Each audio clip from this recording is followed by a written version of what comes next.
Breaking news చూస్తున్నాం. CM Chandrababu చీరాలలో పర్యటించబోతున్నారు. చేనేత దినోత్సవం సదస్సులో పాల్గొనబోతున్నారు. ఆయన చేనేత కార్మికులను ప్రోత్సహించడం అందరి బాధ్యత అని అన్నారు సీఎం చంద్రబాబు. చేనేత రంగానికి పునర్వైభవం తీసుకువస్తామని హామీ ఇచ్చారు. సబ్సిడీలను పునరుద్ధరించి చేనేత రంగాన్ని నిలబెడతామని భరోసా ఇచ్చారు సీఎం చంద్రబాబు.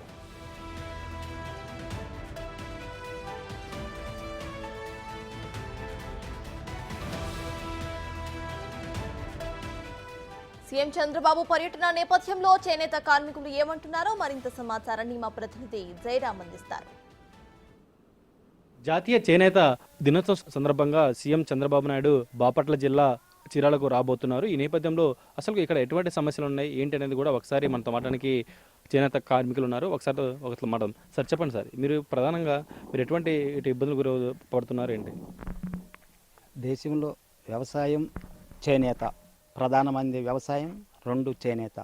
వ్యవసాయం కంటే ఎక్కువ ఉపాధి రంగాన్ని బలపరిచేది చేనేత రంగం. బడులుకి యూనియన్ ఫారం కింద చేనేత బట్టలను వాడితే చేనేత రంగంలో ఉన్న వాళ్ళందరూ కూడా ఉపాధి రంగం కలుగుతుంది. ఈ ఉపాధి రంగాన్ని, నిరుద్యోగాన్ని ప్రభుత్వం మీద ఈ చదువుకున్న వాళ్ళంతా కూడా ఈ చేనేతలోకి వస్తే ఈ చేనేత రంగం నిరుద్యోగం గవర్నమెంట్ మీద పడకుండా కాపాడే అవకాశం ఉంటుంది. చేనేతకు కావలసిన ముడి సరుకులు ఏవైతే ఉన్నాయో వాటిలన్నిటిపైన, వ్యాపారాలు చేస్తున్న అన్నిటిపైన కూడా జిఎస్టీని వెంటనే చేనేతకు సంబంధించిన ఏ వస్తువు అయితే ఉందో ఆ వస్తువులన్నిటికి కూడా చేనేత రంగం మీద జిఎస్టీని రద్దు చేయాలి. సార్ మీరు చెప్పండి, సీఎం గారు చంద్రబాబు గారు రాబోతున్న చీరాలకి మీరు ఎలా చూస్తారేంటి? చంద్రబాబు గారు చీరాలగా వచ్చి చేనేతల గురించి ప్రత్యేకమైన శ్రద్ధ తీసుకోవాలి అని చెప్పేసి అనుకోవడం అనేది శుభపరిణామం. దీన్ని మనం శుభసూచకంగానే తీసుకోవాలి. గత ప్రభుత్వంలో చేసినట్టుగా కాకుండా ఇప్పుడు చంద్రబాబు గారి ప్రభుత్వంలోనైనా కానీ ఇప్పుడు ముడి సరుకు మీద జిఎస్టీ ఎత్తేయడం కానీ, ఆగిపోయి ఉన్న కొన్ని క్లస్టర్లు ఉన్నాయి చేనేతలో కొత్త ఒరబడి సృష్టించడానికి అని చెప్పేసి క్లస్టర్లు ఉన్నాయి.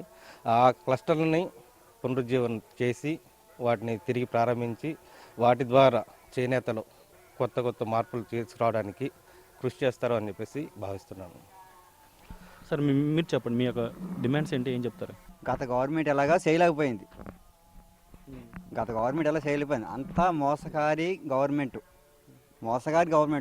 ఏదో సంవత్సరానికి 24,000 వేసాము, వాళ్ళు ఎంత బతికేస్తున్నారు అంటున్నారే కానీ అంతా ఫ్రాడ్.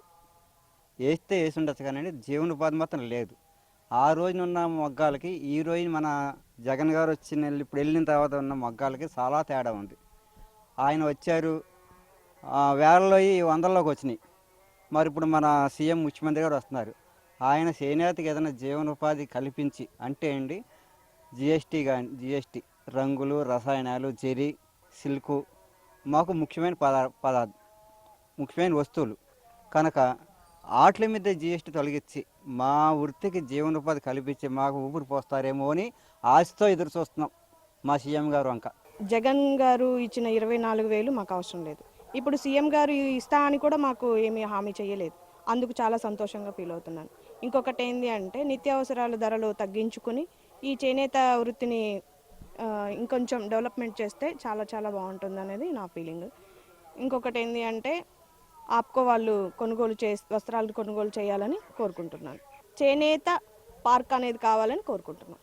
ఇది మొత్తానికి జాతీయ చేనేత దినోత్సవం సందర్భంగా సీఎం చంద్రబాబు నాయుడు ఇటు చీరాలకు రాబోతున్నారు. ఇక్కడ అనేక కార్యక్రమంలో ఆయన పార్టిసిపేట్ చేయబోతున్నారు. ఇంకో రకంగా ఇక్కడ అనేక హామీలు కూడా ఇవ్వబోతున్నారు. ఈ నేపథ్యంలో కూడా స్థానికంగా ఉన్నటువంటి చేనేత కార్మికులు సీఎం చంద్రబాబు నాయుడు చీరాలకు రావడం పట్ల అయితే ఇక్కడ హర్షం వ్యక్తం చేసిన పరిస్థితి కూడా ఒక్క చూస్తున్నాం. ఇది మొత్తానికి ఇక్కడ తాజా పరిస్థితి. వీడియో జర్నలిస్టు చంటితో జయరాం, బిగ్ టీవీ, చీరాల నుంచి.